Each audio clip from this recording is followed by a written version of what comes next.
Taylor Judge is a licensed loan originator with Loan Pronto, and she's joining the podcast today. Taylor, welcome. Hi, thank you so much for having me. Thank you. Great to have you on. Looking forward to diving into the world of mortgage as we know it right now and kind of seeing what's new and latest and greatest in the industry.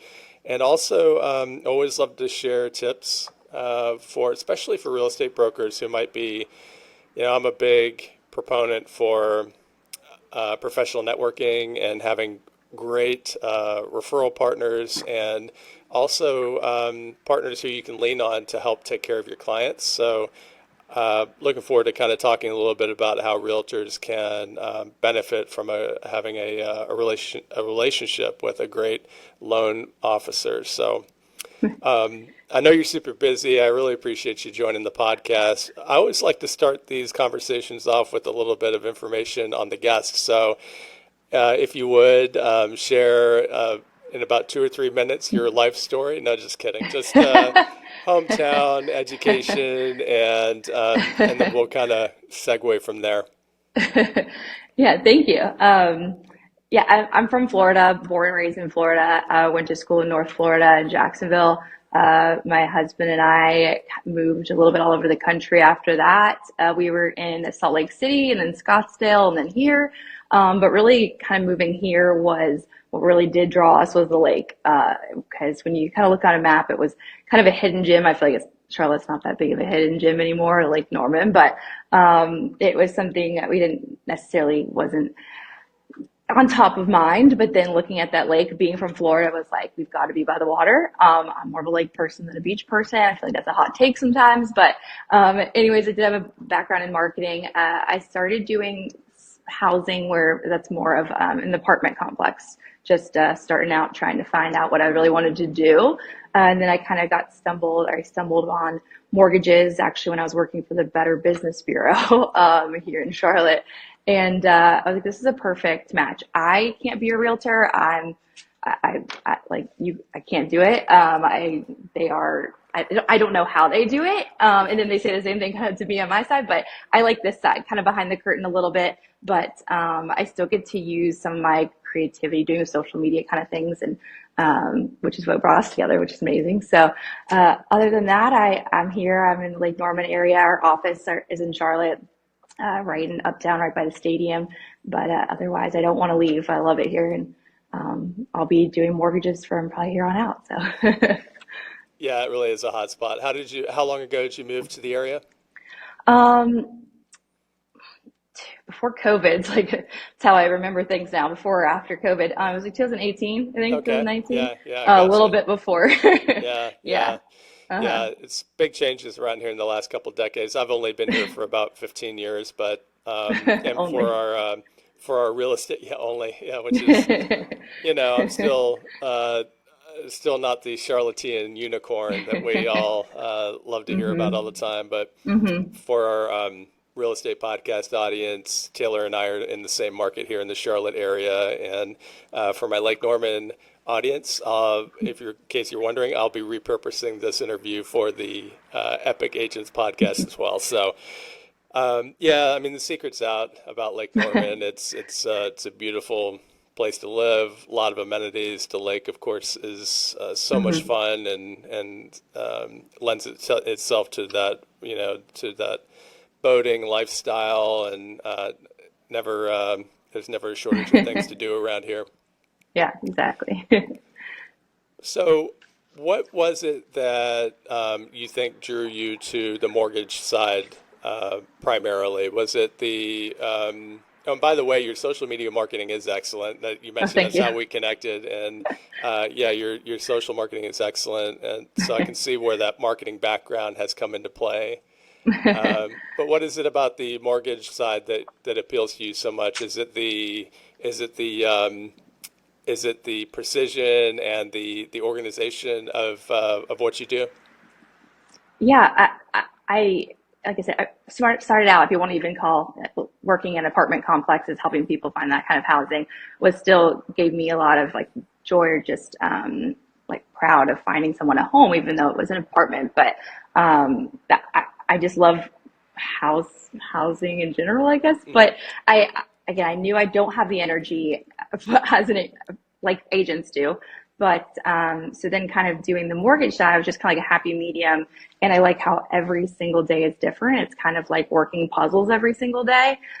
No borrower is the same. Sometimes you think that I'm never going to come across this very specific scenario, and then you do. And so I love it because it keeps me on my toes. It keeps me thinking it's kind of like in a Rubik's Cube where we can just take it, we got to figure it out, put it, like a puzzle, like I said, a puzzle. But I like it because it's interesting. It's never the same. And then also just the market, things are ever changing, and just there's never a dull day. And then at the end, it's all very, very much worth it. Any of the stress that you had during the transaction, no matter what comes up or what speed bumps, at the very end, getting someone to that home is like totally worth it. And just like it just brings so much joy just to find a home. And it's such a huge, I mean, I think for everyone, it's a huge milestone to buy any home, especially a first home, which is a lot of people I work with is first time home buyers and millennials, I'd say. But yeah, since I have a little bit of a marketing background, that's kind of why social media came into play. And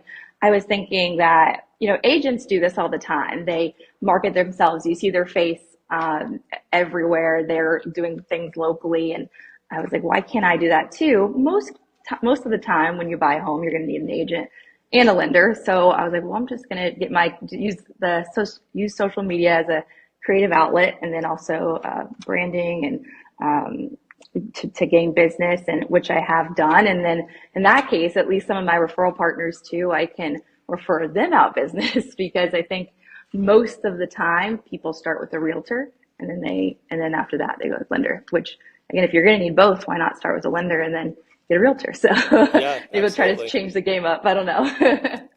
Well, you echo the same sentiment that a lot of I've had a couple of mortgage professionals on various podcasts over the years, and that same there's always that common thread of how rewarding it is to help home buyers achieve their goal of home ownership, especially a first time home buyer.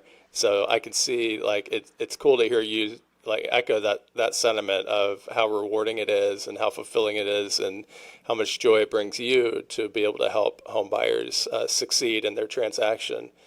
So that's really cool. I love that. And I think that's a great inspiration for going into the industry. So, yeah. Yeah, it can be stressful, but at least if you have that stress, and it's gonna be worth it. Or sometimes, hopefully, I can relieve the stress off the borrowers, and they might not even know what's going on. But if I'll solve the problem without them having the stress, that's another win. But yes, exactly. And as you mentioned, every transaction is slightly different, if not a lot different, Yeah, so it's, yeah, that'll keep you on your toes as well, I'm sure. yeah. Hmm. Let's talk about, so mortgage has rates have fluctuated. The industry has been kind of a roller coaster. It seems like for the last several years, it really always is, I think, but it really has been quite a steep roller coaster over the last few years. And I just wonder what are some trends happening right now, and things that people might think about when it comes to financing a home in 2024 and going into 2025. What are some headlines that come to mind? Yeah, I'll say, and it is just a crazy time just coming off of COVID because things were like I said, crazy, and it's not traditional, and it's hard to repeat history or see what's going to happen. There's always these patterns where we haven't had a COVID and really something like that like ever, of course, but anyways. So I would say right now a lot of things that are changing is seller credits, especially for first time home buyers. That the biggest issue that I see with first time home buyers that they're having is that they just don't have that cash to close. So and that's what I suggest a lot is that if you can at least get the minimum down payment of 3%, then these sellers are they're providing these seller credits that can help them get into the house. And usually that makes a huge difference. There's also a thing where I won't go too into it, but buy downs where you can temporarily buy down the rate for a first year or two by using seller credits, and that's something too that can make the housing more affordable, at least for the first year or two, sometimes three, for home buyers that they just don't realize that they can have. But really, it's not qualifying them is usually not the issue. It's that they just don't have those cash funds to close. And there are down payment assistance programs out there. I very much am not a fan. Most of them are taking more than they're giving. It's kind of like the no such thing as a free lunch. They're getting they're not none. It's free. That's right. They're making their money back somewhere else. But if it's going to make homeownership possible, then that's always good. That's always a goal. So other than that, next year, from everything that I'm reading, projections about like from Redfin, Realtor.com, we don't think we're going to see any major dip in rates. I think what I saw is maybe just that 30-year conventional would be about just low sixes. They're not projecting anything lower than that. Of course, like right now, I have FHA buyers that have rates in the fives. Or of course, everyone has the option to buy down discount points, use discount points to buy down the rate into the fives. But without that, yeah, they're just kind of projecting low sixes next year. But it also seems though that the housing supply is catching up, which I think will be a big benefit for especially first-time home buyers, because then there isn't that as much competition when there's more supply. And then there's more likely that those sellers are going to give those credits then for them to help go towards closing costs and buy downs and things like that. Yeah, and that lines up really with what I've heard from some of my other contacts in the mortgage industry. You know, that 2025 projection or expectation seems to be that seems to be the expectation across the board. I think, speaking of that spring market we had in 2020, 21, and 22 in the real estate industry, that 3-year spring market, as someone high up in my office likes to call it, I think what was really difficult, it was a very difficult time for not only for buyers in general because it was so competitive, but first-time home buyers really suffered, I think, because folks who were purchasing with equity had the ability to offer substantial down payments or cash deals and that sort of thing. And I think it really, because inventory wasn't keeping up with demand, that really kind of hurt first-time home buyers. So it was really tough the last couple of years, I think, for folks who could qualify and or who qualified and would otherwise be able to purchase a home, couldn't Yeah. compete with that kind of market. Yeah, yeah, absolutely. I had buyers at that time that were, putting in offers on 10, 15 homes, and sometimes they eventually just gave up. And I mean, because it is when you go into those homes, they're thinking, I'm going to live here. This is my next chapter. When they get heartbroken so many times, I don't blame them. They get burned so many times. So I don't blame them, but I do think this is a better market compared to then because the seller credits have been a huge, huge help for a lot of my first time home buyers. And um, that, as we say, is you can marry the home and date the rate. The rate Right. is something That's that can right. change. But if you get a deal, or if you get a good deal on a home, or it's in a perfect location, perfect school zone, get in that house if the price makes sense. And then afterwards, once rates go down, you're not having to compete with the huge now influx of buyers that are coming in. And then you just keep living your life and just refinance and you're on just keep living your life. Or maybe at that time, that's when you sell or get some cash out, refinance cash out, or home equity line of credit to do any changes. But of course, then when rates go down, then your value of your home is probably going to go up a bit, most likely a little bit then too. So that's when you can take advantage, refinance, who knows, get cash out. Yeah, so and now's a great time. Yeah, that's the thing. It's a double-edged sword, isn't it? Or a catch-22. I'm not sure what the proper analogy or metaphor is, but if rates were to come back down substantially in the spring, and I don't think from anything I've heard that it's going to be anything drastic. But if as those rates do come down, competition heats up, prices go up. So it's kind of like buy now or buy later. It all kind of has a way of evening out, doesn't it? Like Yeah. if you're going to possibly qualify for a lower rate, but you're going to be paying more for the home. Yeah, if you've seen kind of, or I mean, obviously my social media is very geared towards real estate and mortgages and things like that, where I've seen those where they do the math of just a higher price point and a lower rate, and then or the opposite, and where the monthly mortgage payments pretty much about the same or better one way or the other. But Yep. you think you've seen those, but yeah, Yep. absolutely. And I think again the hardest part was competing too at that time, 2001, 2000 was like cash buyers, investors. Uh, so if again, just get into the house. If you can get into the house, be okay with the payment, or know that this is going to be the highest payment, and then refinance down the road. So How about tips for first-time home buyers on that subject? And I know there's probably a yes. hundred tips, but what should first-time home buyers be cognizant of as they begin the process to prepare themselves for the process? Yeah. And this is just something I've noticed is I do think a lot of, maybe it's like millennials, more my age group, is that they're almost more scared. They are the ones that they need 20% down. They need an 800 credit score. And then when they apply, I'm like, you're a perfect candidate. Why you've been so scared for this for so long? You don't need this much money down. You can actually qualify for more than you thought you would.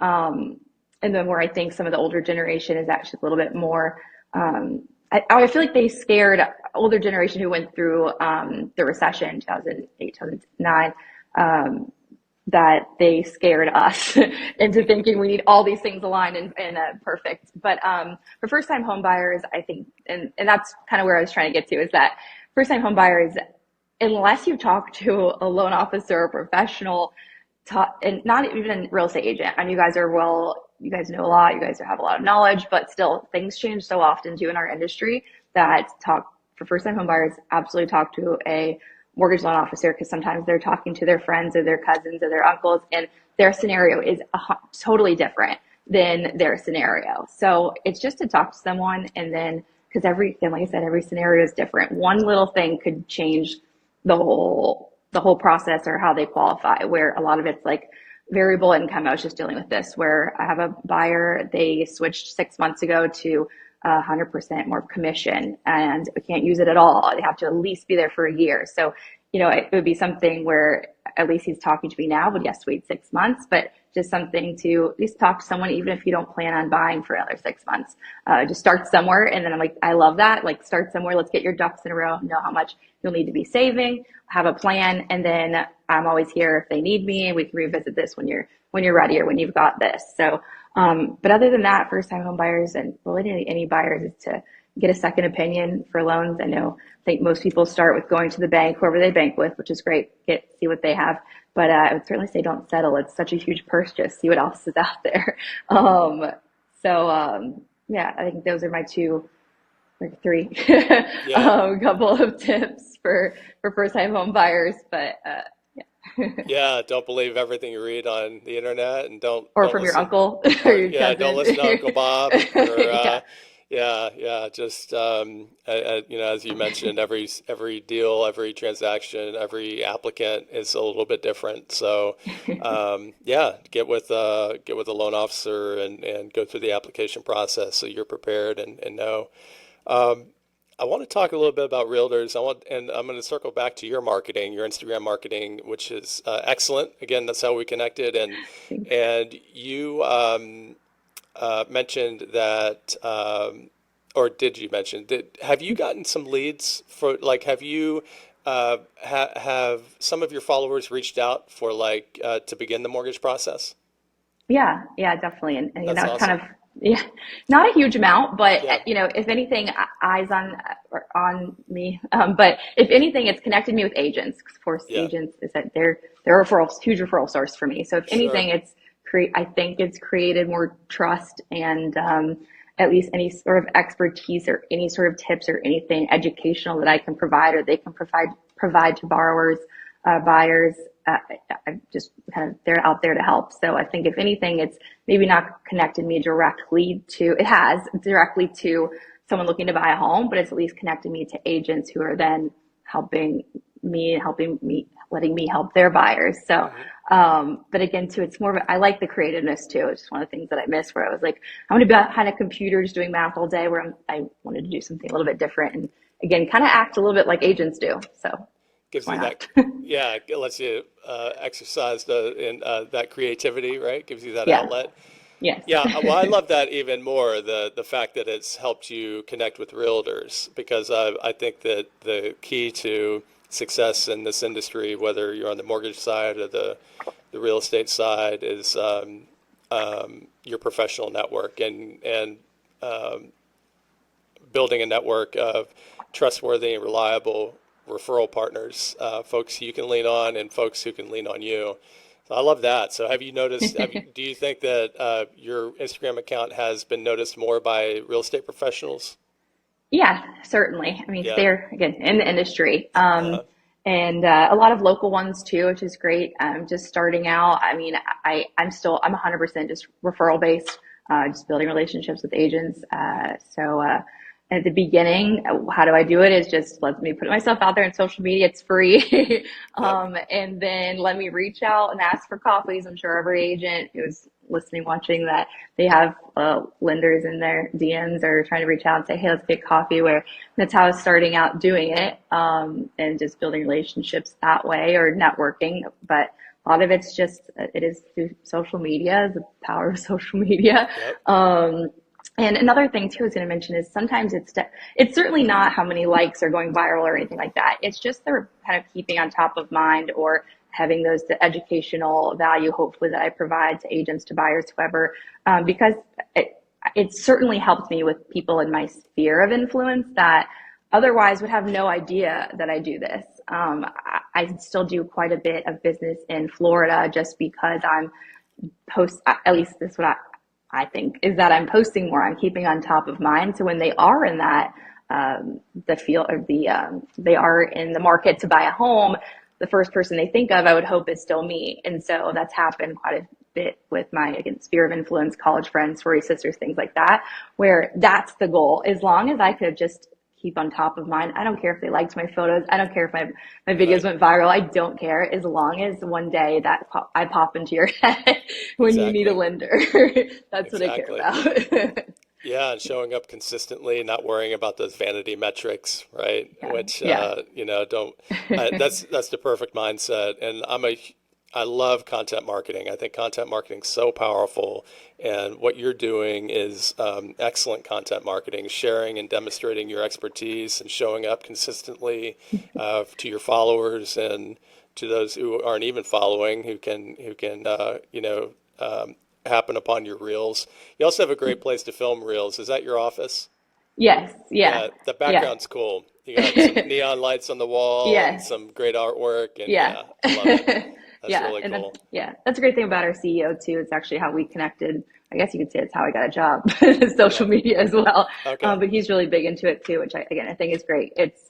I'm sure it's got him countless or tons of business or just again, and when you don't see a lot of CEOs, their face. So I think it's awesome. Or Yeah. anybody. I don't necessarily want to be this person behind the curtain, but yeah. So Yeah. No, I love it. I think it's awesome. I need to do something about my office. I just switched spaces, so I this one definitely needs some love and on the walls. So I'll get going on that. So I'll have a better background soon. yeah.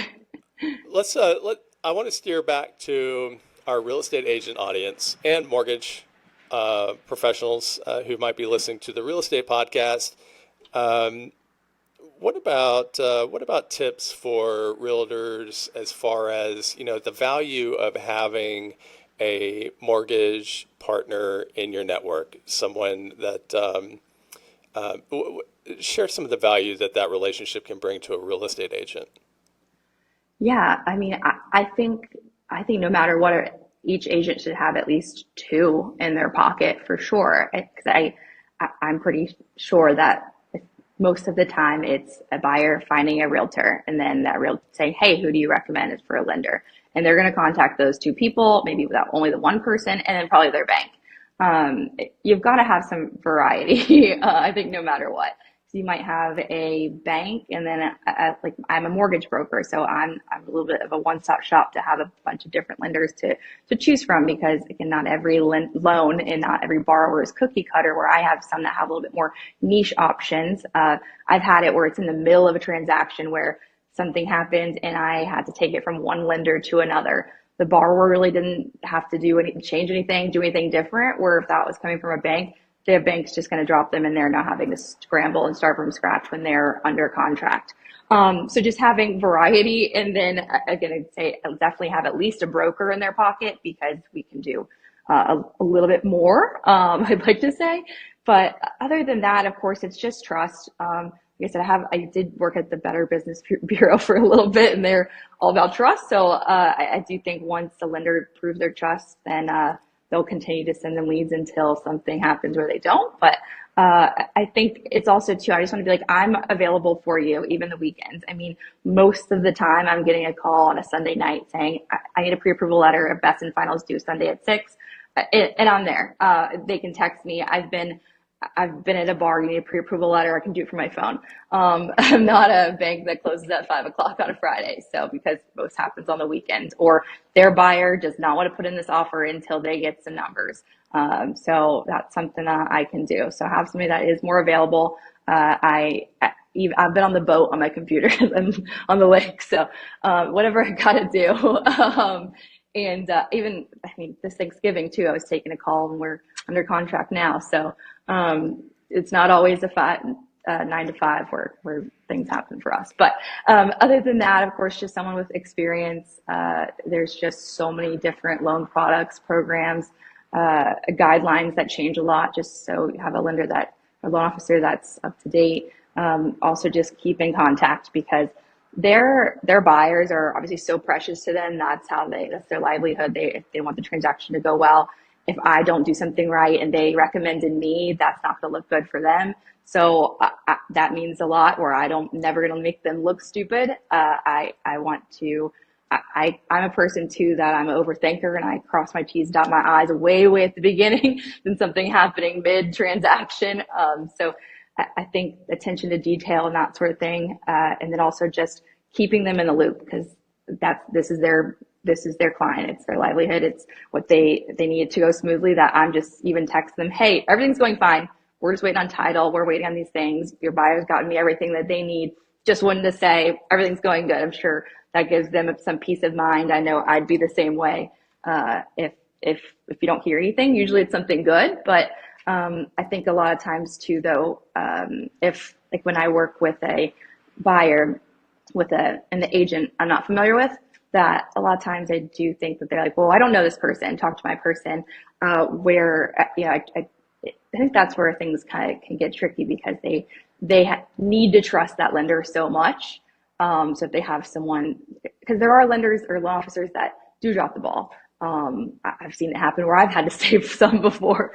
So I understand them saying, no, I know this person's going to do a good job, but it's just that trust. And, of course, I talk to every agent if it's a transaction where I don't know the agent, and just, introduce myself, let them know.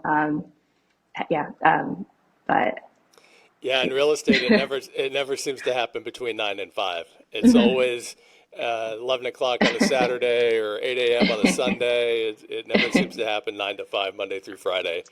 right. Josh Tucker was a guest on both podcasts. Josh Tucker, you're probably familiar with him, and he's pretty big on social media here. He's a local broker to the Charlotte Lake Norman market, pretty successful guy, and he, talks about one of his first, I think it was his first $1 million transaction, happened years ago.